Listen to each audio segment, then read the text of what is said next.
Hello विद्यार्थियों, सुप्रभात। आज इतने दिन हम क्लास 10th और 9th में हिंदी सेकंड को पढ़ा रहे थे। आज हम अपना हिंदी फर्स्ट शुरू करते हैं, क्षितिज अनिवार्य हिंदी, जिसमें पहला गद्य पद्य भाग है। तो पद्य भाग का जो सबसे पहला चैप्टर है उसका नाम है आपके सूरदास। ठीक है ना, सूरदास। और सूरदास के जो पद दे रखे हैं, सबसे पहले मैं एक बार गौर कर देता हूँ कठिन शब्दार्थ पे। खोरी, खोरी का मतलब होता है गली, फोटा का मतलब होता है पुत्र, और अंकोर का मतलब रिश्वत, मधुबन का मतलब होता है मथुरा, मसी यानी स्याही, अगात यानी प्रश्न, पोरी यानी दहलीज, बुरई यानी बहकाना, भोर भौर यानी भ्रमर या भंवरा, शोध यानी खोज, सरदव यानी सरकंडों के जंगल, सुहात यानी रुचिकर, श्रवणनी यानी कानों से, और तनक यानी जरासी, सरबस यानी सर्वस्व, और प्रबोध यानी वश में करना, दाक यानी होता है आपके किस्मत। चलो अब अपन शुरू करते हैं। सबसे पहले जो चैप्टर शुरू होता है उसमें आता है कवि परिचय। कवि परिचय। कृष्ण भक्त कवि सूरदास का जन्म आचार्य रामचंद्र शुक्ल के मतानुसार 1540 विक्रम संवत के सन्निकट और तिरोभाव संवत 1620 के आसपास हुआ। अब देखो, मतलब कवि सूरदास का जन्म जो आचार्य रामचंद्र शुक्ल थे, उन्होंने ऐसा बताया 1540 विक्रम संवत के सन्निकट उसके आसपास, और ईस्वी के हिसाब से 1620 के आसपास हुआ। इनका जो जन्म स्थान था वो आगरा और मथुरा के बीच रूनीकटा ग्राम माना जाता है।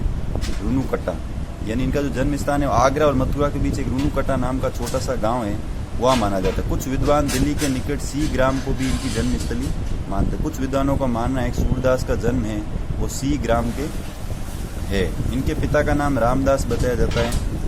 इनके पिता का नाम जो विद्वान है रामदास बताते हैं। वार्ता, साहित्य और भक्तमाल के आधार पर ये सारस्वत ब्राह्मण कहे गए।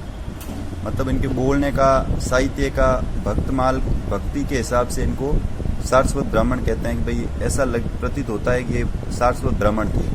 किंतु साहित्य लहरी में एक पद है, किंतु साहित्य लहरी एक जो काव्य है उसमें एक पद है कि जिससे ये पृथ्वीराज के अमात्य और राजकवि छंदवरदाई के वंशज ब्रह्म भट्ट मालूम होते हैं। उससे ऐसा लग रहा है कि पृथ्वीराज के जो अमात्य और राजकवि थे छंदवरदाई, मतलब एक खास आदमी थे, उनके खास कवि पृथ्वीराज चौहान के छंदवरदाई उनके वंशज माने जाते हैं, जो ब्रह्म भट्ट मालूम होते हैं। इस पद से उनका नाम ब्रह्म भट्ट होता, ऐसा मतलब उनका विद्वानों का मानना है। ऐसा साहित्य लहरी जिसने लिखी है उसमें ऐसा बताया गया। इस पद से बहुत सी बातें ज्ञात होती है।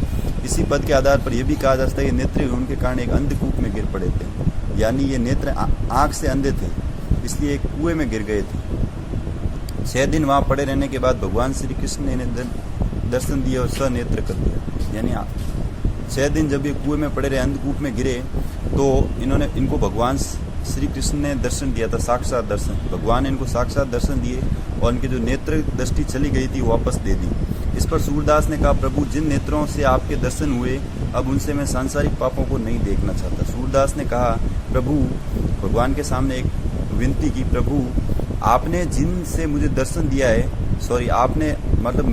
आपने जो नेत्र मुझे दिए जिनसे मैं आपके दर्शन कर रहा हूँ, उनसे मैं संसार में होने वाले सांसारिक पापों को कभी नहीं देखना चाहूँगा। उनके निवेदन से नेत्र सदा के लिए बंद हो गए, लेकिन उन्हें प्रभु प्रज्ञा चक्षु प्राप्त हो गई। उनके निवेदन से नेत्र भगवान ने वापस बंद कर दी। उनकी जो रिक्वेस्ट थी वो भगवान ने मान ली और उनके नेत्र है जो वापस क्लोज हो गए, लेकिन उन्हें प्रज्ञा चक्षु प्राप्त हो गई। अब देखो, सूरदास जन्म के अंधे थे, ये विवादास्पद है।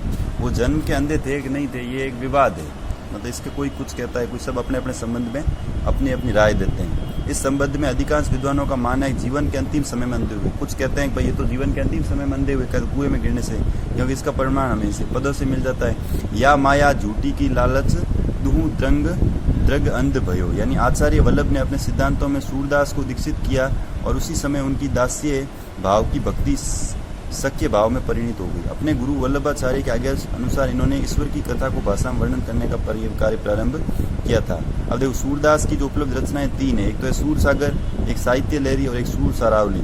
सूर सागर इसका प्रामाणिक, अत्युत्तम एवं श्रेष्ठ काव्य ग्रंथ माना जाता है। सूर सागर है वो इनका सबसे प्रामाणिक और सबसे अत्युत्तम यानी अति प्लस उत्तम, सबसे ज्यादा श्रेष्ठतम और श्रेष्ठ काव्य ग्रंथ है, जो इनकी कीर्ति को अक्षय रखने के लिए पर्याप्त है।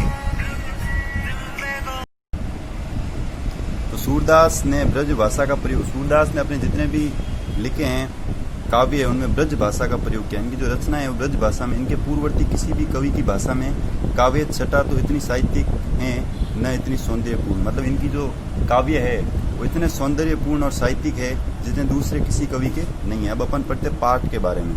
प्रस्तावित पहले पद में कृष्ण और राधिका के प्रथम मिलन का वर्णन। जो इनका पहला पद है उसमें कृष्ण और राधा के प्रथम मिलन यानी पहले सबसे पहले उनकी मुलाकात कहाँ हुई उसके बारे में वर्णित है।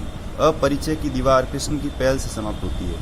जो अपरिचय की दीवार है वो भी कृष्ण की पहल आने से समाप्त होती है। राधिका बहुत चतुराई से कृष्ण की खूबियों और खामियों को व्याज स्तुति में कह जाती है। मतलब राधा होती है वो बहुत चतुराई से, बहुत चालाक होती है, वो अपने मतलब बहुत अच्छे दिमाग की वजह से वो सारी व्याज स्तुति में कह जाती है। मतलब अपनी एक वो पहले की भाषा थी अलग प्रकार की। अंततः कृष्ण राधा के संग खेलने को आमंत्रित करते हैं। फाइनली कृष्ण है जो राधा को अपने संग खेलने के लिए आमंत्रित करते हैं। शेष 3 पदों में उद्धव और गोपिकाओं के संवाद है। जो अगले 3 पद है उसमें उद्धव और गोपिकाओं के संवाद, इसे भ्रमर गीत के रूप में भी जाना जाता है, भौरों के गीत। भ्रमर गीत हिंदी साहित्य में अनुपम है। उद्धव निर्गुण ब्रह्मा के प्रवक्ता के रूप में गोकुल आते हैं। देखो, उद्धव निर्गुण ब्रह्मा के प्रवक्ता के रूप में गोकुल आते हैं। उद्धव होते हैं जो निर्गुण ब्रह्मा यानी ब्रह्मा को मानते हैं, प्रवक्ता के रूप में मतलब प्रवक्ता जो उपदेश देता है उनके रूप में गोकुल गांव में आते हैं, गोकुल धाम में। किंतु कृष्ण के सम्मोहन में डूबी गोपियों के विचार सुनकर उद्धव जी निरुत्तर हो जाते हैं। यानी जो कृष्ण के मोह में जो जितनी भी गोपियां डूबी होती हैं उनका विचार उनके बारे में सुनकर उद्धव जी निरुत्तर हो जाते हैं। उनके पास का कोई उत्तर ही नहीं होता, ऐसे कैसे हो सकता है। गोपिकाओं के उपालंब विदग्धता और करुणा से भरे, गोपियों के व्यंग्य बाणों से उद्धव का हृदय छलनी हो जाता है। मतलब वो इतना व्यंग्य बाण कसती है कृष्ण के बारे में, स्वयं कृष्णमय हो जाते हैं। वो खुद ऐसा मानते हैं कि भगवान कृष्ण जैसा कोई नहीं है। आस्था के समक्ष उद्धव के सिद्धांत फीके पड़ जाते हैं। मतलब आस्था के समय उद्धव के जो सिद्धांत है वो भी उसके समय क्या पड़ गए, फीके पड़ गए। प्रस्तावित समस्त पद गेय हैं। अब देखो इसके बारे में अपन अगला ही आज कवि परिचय और अपन ने पाठ परिचय पढ़ा, अगले में अपन पढ़ेंगे इस पद का जो हिंदी शब्दार्थ या इसकी व्याख्या क्या होगी। आज के लिए बस इतना ही। जय हिंद, जय भारत।